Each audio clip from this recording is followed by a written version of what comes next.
All right, let's get to the current situation with Florida as a 24-point underdog. So we know the situation with Alabama. Clear consensus, number one. They lose this game, they're still going to make the college football playoff. People like me even think they're going to be the number one seed regardless.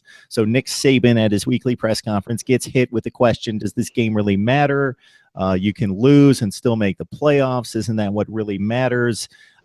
Nick Saban, since the West has been much better than the East in recent years, has taken on defense of the SEC championship and its importance and its special quality in recent years, and he seems to be doing the same again this year. Nick Saban is highly calculated, Mark. You go back to 2011 for just a moment. Alabama did not even win the conference in 2011. That was MSU. And yet the Tide still ended up playing for a national championship. So that just tells you how hard it is to win in the SEC, despite this year being somewhat of a down year. Coach Saban wants these guys focused on this title game, but also taking that one step, one game at a time approach. And it's a sense of the matter, you never want to have that crutch of, well, you could lose and still get in, because college football is fickle at times. The system is fickle at times. And even with the college football playoff and the human eye test, even that can be fickle at times. So despite even having the fact that, well, you can lose and still get in, Coach Saban wants to kick the door down, win anyway, and not worry about the possible scenarios that happen if Alabama was to lose. I go back to a statement that running back Damian Harris brought up when he was asked the same question. Damian Harris basically said, look, for those that think we can lose and the game doesn't matter and we still make the playoff, obviously don't care much about college football at all. In hindsight, what Damian Harris is saying, we're doing what Alabama does, and what Alabama does is focus on the game that's in front of it, not worrying about the game that's behind it or the game that's toward the future, but what's taking place right now. And what's taking place right now is the SEC title game against a Florida team that, despite it being hit with the injury bug, Mark, still has a lot of explosive players and is still coming into this game. So let me set you up there, Stephen, because we talk about this year's game, and it could mirror last year's game because this Florida team is very similar despite the quarterbacking change and the quarterback situation very much different. Treon Harris, a runner, horrific in the pocket, trying to throw the ball downfield and read defenses, and now Austin Appleby taking charge at Florida. But in regards to the rest of the team, very similar. So what we had last year was an Alabama team that, based on the statistics and based on just watching the eyeball test, was the far superior team. But Florida stayed in it because they've got an exceptional defense, one of the top 5 in the country, I believe, last year, and special teams. Antonio Callaway getting them on the board, then maintaining a lead deep into the first half and staying within a score or two until the long drive by Alabama late in the game. Derrick Henry running loose, finally getting loose after tough yardage in that game. So it seems to be a similar Florida situation this year where it's, and I saw you tweet this week, Antonio Callaway, special teams, secondary. Those are the strong points for this Gators team. Definitely the strong points. And for that defensive front, despite not having Jarrett Davis, who's the Butkus Award finalist for Florida at linebacker, despite not having Jordan Sharif, who's one of the better rotation guys on that defensive line, Florida still has C.C. Jefferson and Caleb Brantley. And those two guys are no slouches. C.C. Jefferson, one of the better run stoppers in the conference. Caleb Brantley, one of the better pass rushers in the conference. And those two have to have a big-time game this week, filling in for the likes of Jarrett Davis. They're going to have to stalemate this Alabama offensive line, create some negative plays in the run game, and try to affect Jalen Hurts as much as possible.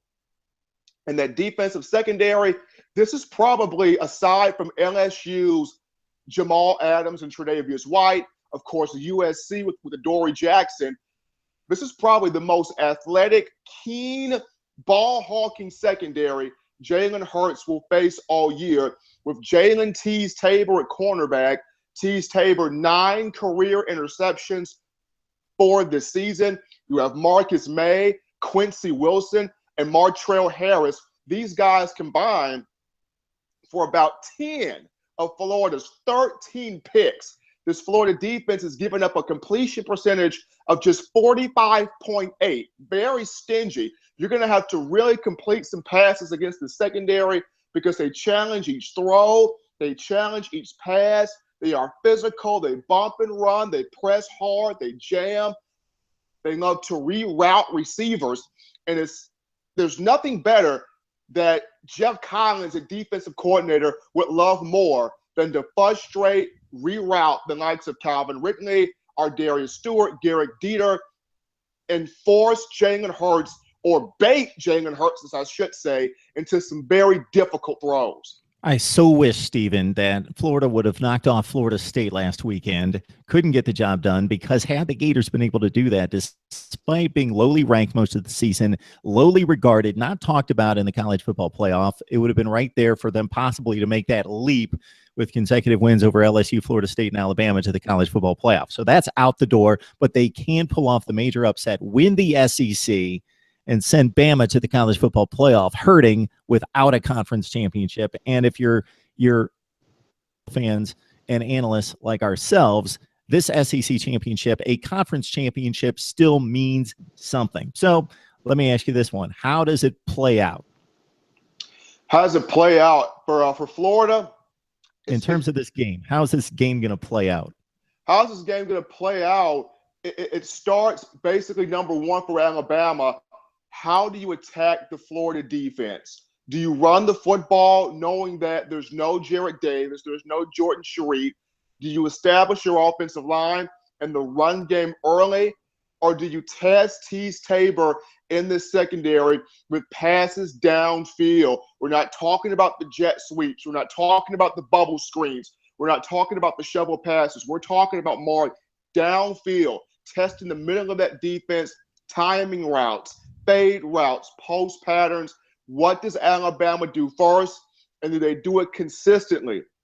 Number two, when it comes to Florida, and we're not talking Florida defense, we're talking the Florida offense, the mindset of backup center TJ McCoy, because he's going to have to take over for Cam Dillard, the redshirt junior, who's not going to be able to play.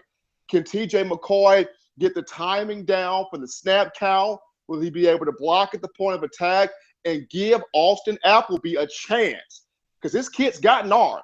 But can the backup center, TJ McCoy, give him a chance to fire downfield and give these receivers an opportunity to catch the football? So in my mind, how this game plays out is Alabama's offense consistency versus that Florida offensive line. Can it give Appleby some time? Number 1, Alabama. Number 15, Florida. It's for the SEC championship. And despite what we think about Florida's chances of winning, the Gators will be on the field with a lot of NFL future players trying to knock off the Tide with Bama headed to the college football playoff. Stephen F. Smith of Touchdown Alabama helping us out. Break down the SEC championship game right here on Mark Rogers TV. Stephen, thank you so much. No problem, Mark. Always a pleasure, and thank you.